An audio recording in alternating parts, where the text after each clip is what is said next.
Okay, we are going to start to put the shirt tail hem in the bottom of the shirt. The first thing that you need to do is ease stitch at 1/4 of an inch on all of your outside curves, and you will have 4 outside curves. Your outside curves will be 2 in the front, 2 in the back, and then you'll have 2 inside curves at your side seams. And we are going to ease stitch at 1/4 of an inch on the outside curves. And remember, your 1/4 inch is that little teeny tiny hash mark there in front of your feed dog. And so drop your presser foot, lengthen your stitch lengths to ease stitching, and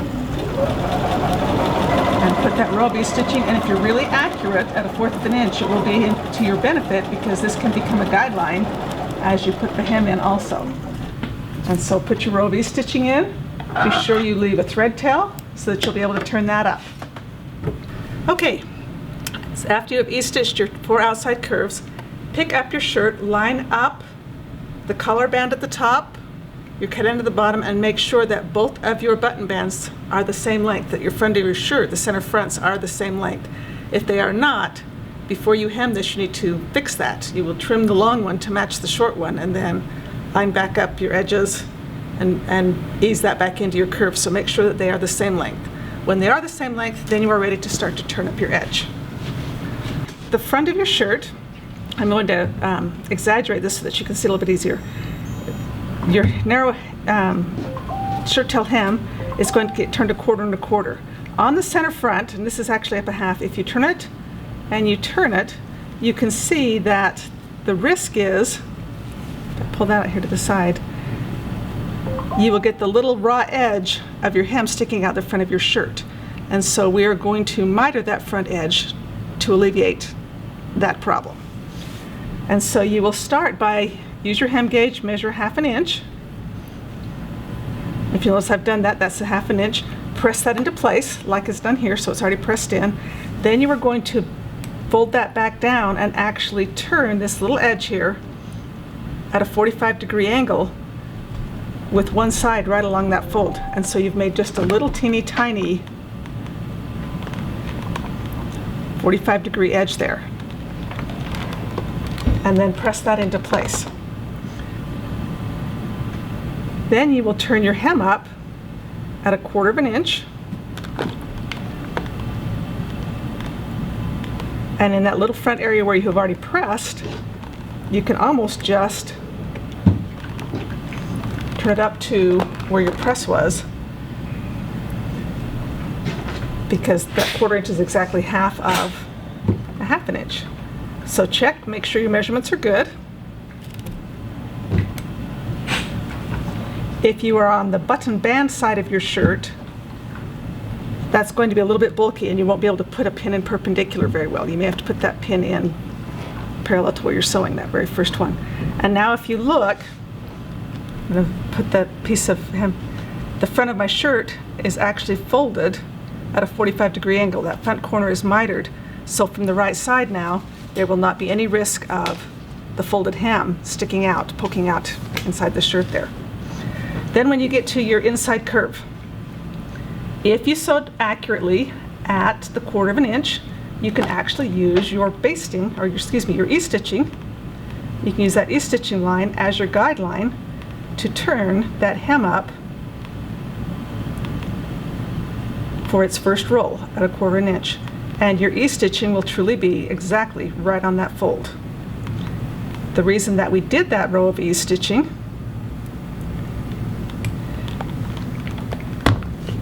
is that on an outside curve here, that is actually, if you will, a section of a circle or an arc, and the circumference of that part, or the measure of that part, is wider than it is as you move in towards the shirt to hem up. And so as we fold this up, we need to be able to shorten that arc right there to match the length of the arc that's up in our shirt. And so I've pressed that right on my fold line, and I'm going to press it up again, and my stitching will literally be right on the top of the fold here if I turn that at 1/4 of an inch. And so I'm going to take my hem gauge,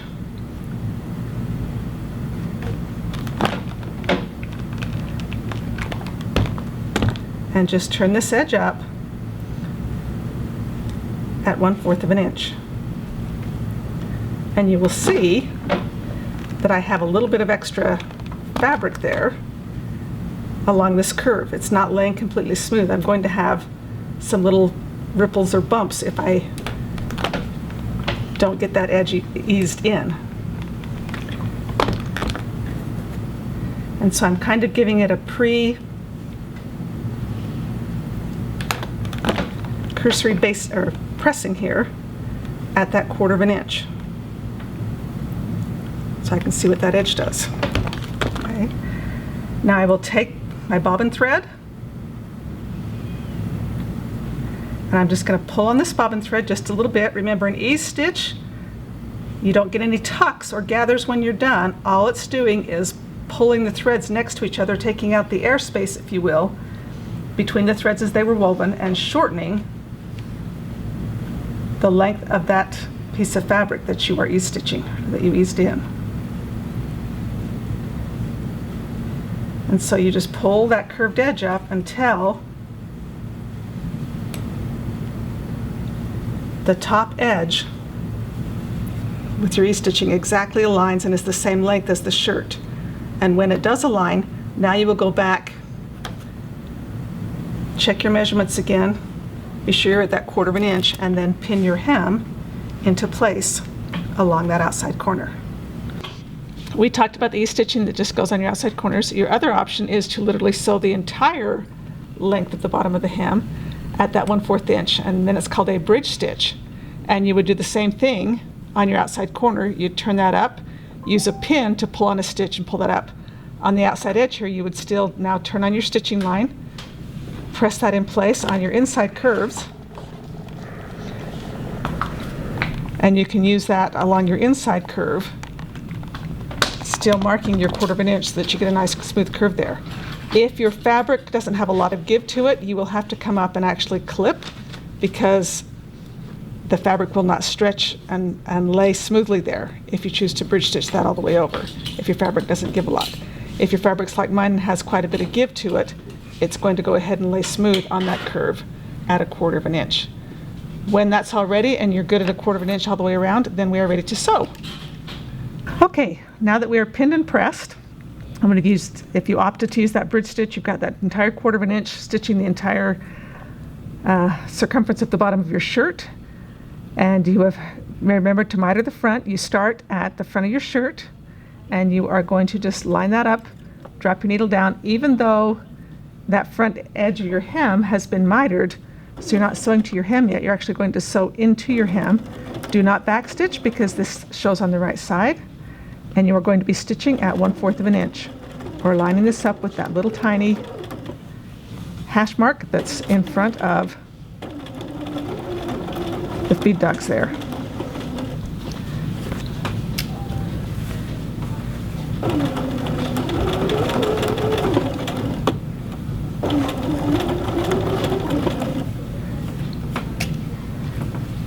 And if you measured and pinned and pressed accurately, you should be basically edge stitching along that top folded edge of your hem.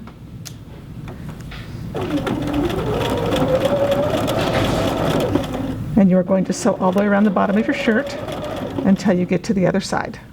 Just taking your pins out as you go. Again, if you put just a little bit of pressure, hold a hand in front, hold a hand behind, especially along those curves, it will help you to get a smooth, even arc as you sew in and out that curve. So I've gone all the way around the bottom of the shirt, and now I'm approaching the other front, and so you just take the pins out. And again, if you're on the side that is the button band, you're going to have that little bit of bulk there with all those layers. You may have to lift your foot just a tiny bit to get that to come up over the top. And you are going to continue. Oh, need to do it one more time.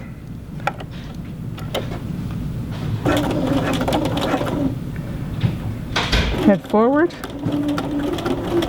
Off that edge, you'll pass that little mitered corner and continue to the front of your shirt. And then leave yourself a thread tail, because you are going to pull your thread through to the inside, tie a knot, and then thread those thread tails onto a sewing needle and bury that thread inside your casing there so that it can't be seen. And then your hem is actually sewn and it's done.